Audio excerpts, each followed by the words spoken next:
Hi again and welcome to video 13 in the series on executive coaching. I'm Harry Petropoulos, one of the founding directors of Red Pill Performance Consultants. We're an Australian executive coaching business established in 2004 with offices in Sydney and in Perth. In today's video, I'm going to be talking about the importance of performance in the context of the executive coaching paradigm. Now, whether you refer to it as performance coaching or executive coaching, most coaching modalities typically involve setting specific performance goals and identifying pathways to achieving those goals.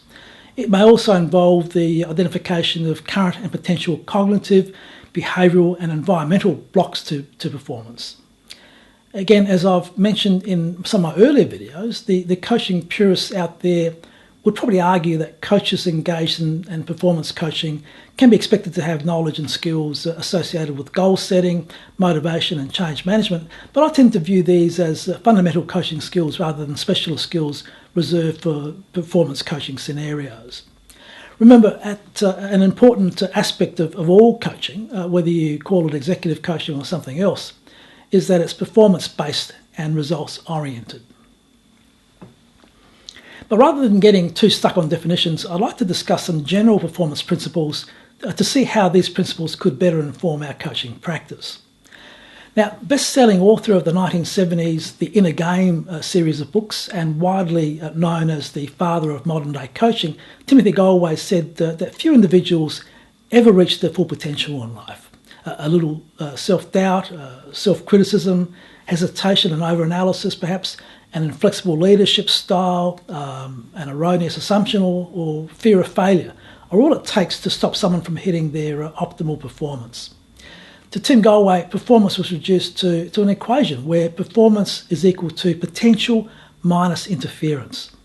That is, performance is equal to your potential to perform at that given time minus interference, and by interference, I guess Galway was referring to how the coachee often gets in the way of their own performance potential. Based on this equation, Galway believed that mathematically there are two ways to actually improve performance. The first is to grow P, that is, to grow your potential, probably more through experience than instruction. I'm going to come back to this point perhaps in a minute or two. And the second way to improve performance is to reduce interference, that is, the fear and doubt that always seems to get in the way of optimal performance. You know what I mean. It's that nagging voice in the back of your head that says, don't stuff this up, don't stuff this up, don't stuff this up. And guess what? You stuff it up. As coaches, our role is not to teach, but of course it's to help the coachee learn. Coaching is facilitating someone to learn from experience. Now, the coach is not running the show. Rather, as coach, we're following the interests of the coachee. Your role is to help your coachee get to where they want to get to in a fulfilling way and within an acceptable time frame. Your role is also to help unstick someone who may in fact be stuck. As coach, you also have to be able to inspire self-trust.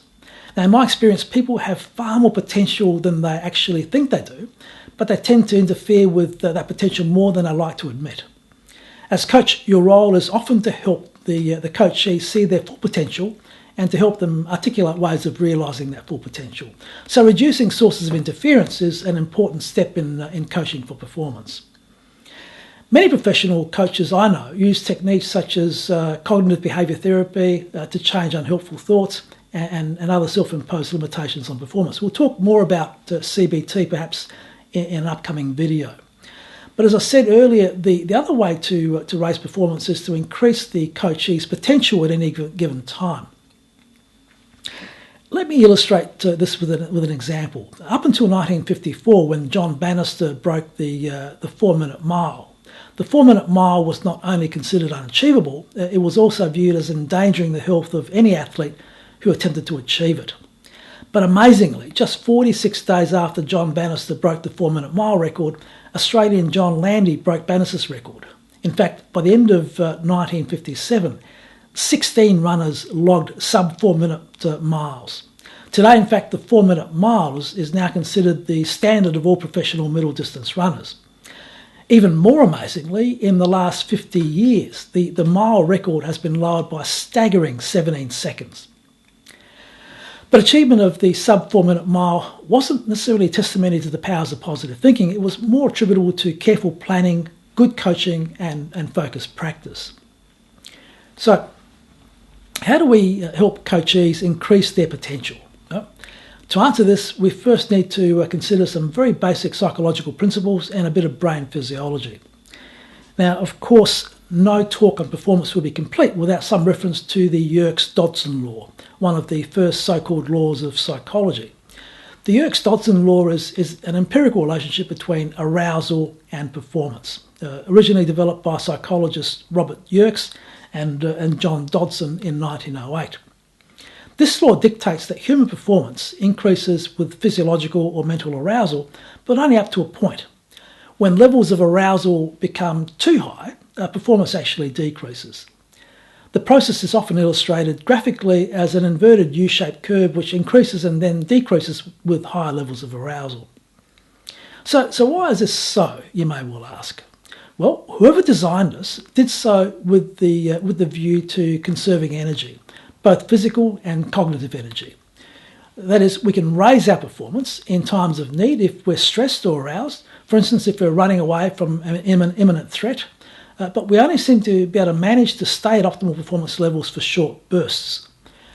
According to psychologist Mehi Csikszentmihalyi, I always get that wrong, the average time spent at this peak performance level, sometimes described as being in the zone, is 3 minutes, or around about 3 minutes. The maximum time spent in the zone is around about 90 minutes or thereabouts. Now, as coaches, how do we help coachees get in the zone more often, and how do we keep them in the zone for longer? In 2009, social cognitive neuroscientists Elliot Berkman and Matthew Lieberman found that any accomplishment, however small, tends to activate the brain's reward circuitry and releases a neurotransmitter called dopamine. Dopamine's role is to encourage us to do whatever it was we just did again and again. It's kind of like a voice in the back of your head saying, whatever it was you just did, pal, it felt really good. So please do it again, do it again. Research also shows that setting goals that have deadlines that are either externally imposed or self-imposed releases a neurotransmitter norepinephrine, which is often described as the brain's adrenaline system. Norepinephrine focuses our attention on the thing that's of the most interest to us, thereby increasing our chances of actually achieving whatever goal it was we've set in the first place. So if you're in the market for a new computer tablet, for instance, it's amazing how all of a sudden you start noticing more people carrying and using tablets in your travels. While norepinephrine doesn't have the same performance enhancement ability as dopamine, for instance, it does help us focus better.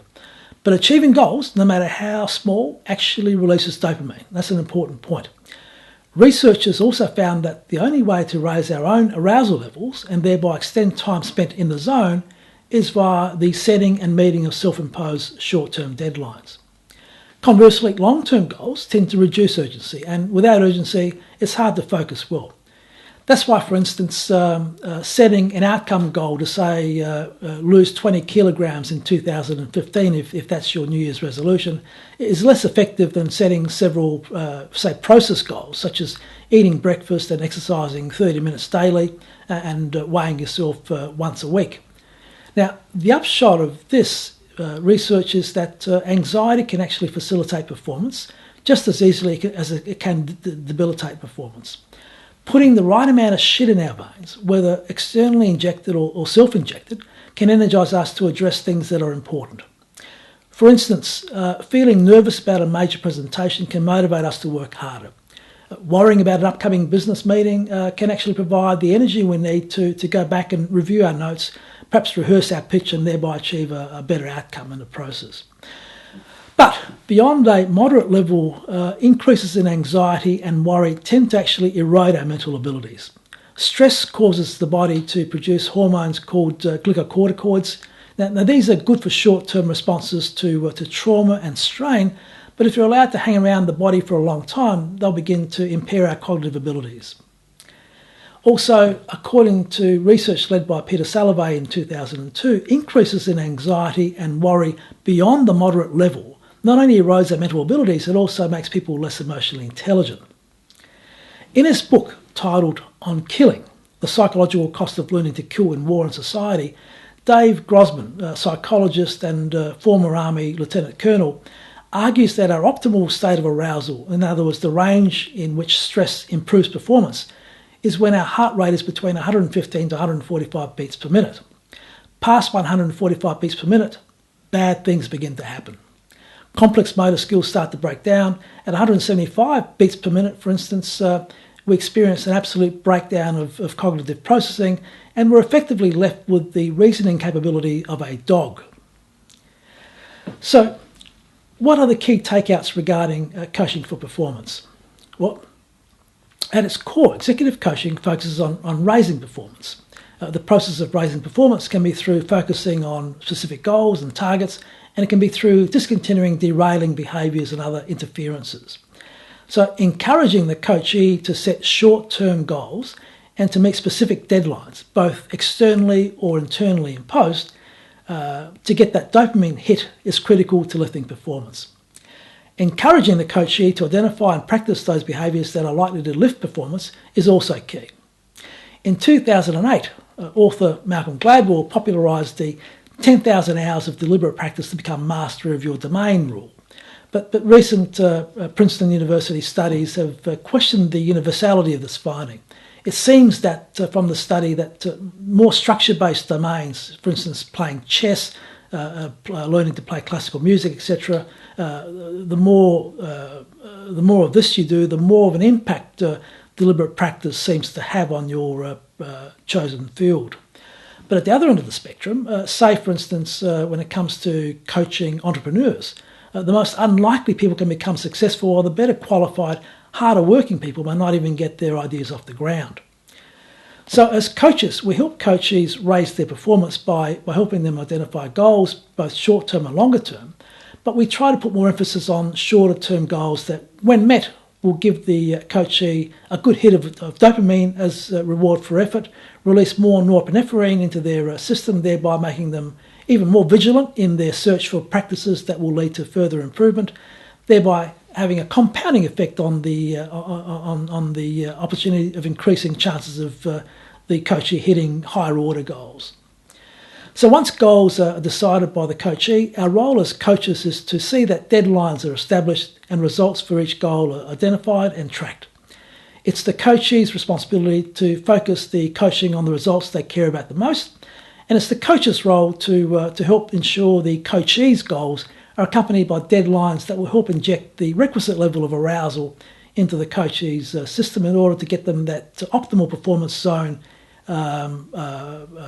opportunity and keep them in that performance zone even longer.